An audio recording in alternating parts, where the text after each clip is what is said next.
Imagine standing in front of a large canvas, where the scene feels almost alive with movement and emotion.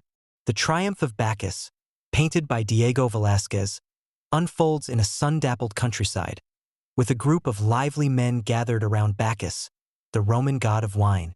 The air is warm, filled with the scent of earth and fresh grapes, and the scene is bathed in golden light, making everything seem both vivid and dreamlike.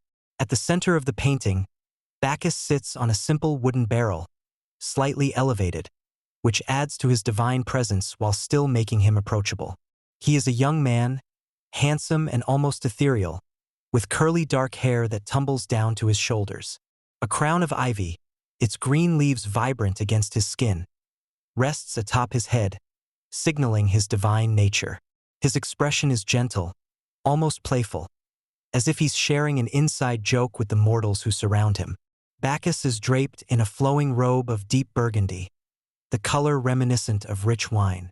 The fabric is luxurious, yet it falls casually over his body, as if to emphasize that he is both a god and a participant in the revelry. His bare chest and arms are muscular but not overly so.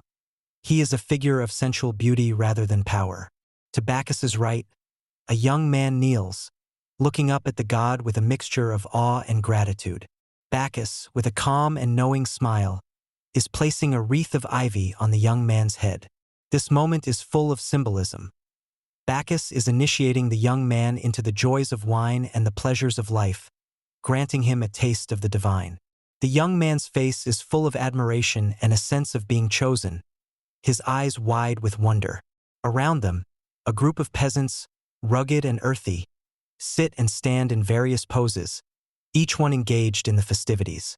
Their clothes are simple, worn from daily labor, but their faces are lit with joy and camaraderie. These are men of the earth, farmers, laborers, whose lives are usually filled with toil. Yet here, in Bacchus's presence, they are transformed. Each face tells a story. One man, with a rough beard and sun-weathered skin, lifts a jug of wine high, his mouth open in a hearty laugh, as if he's just heard the funniest joke in the world. Another, his head tilted back, is caught in a moment of pure bliss as he drinks deeply from a cup, savoring the wine as if it's the elixir of life itself. In the background, the landscape is gentle, rolling hills under a clear sky, dotted with trees and vines. The setting is idyllic, almost Arcadian, and it suggests a world where the pleasures of wine and nature come together in perfect harmony.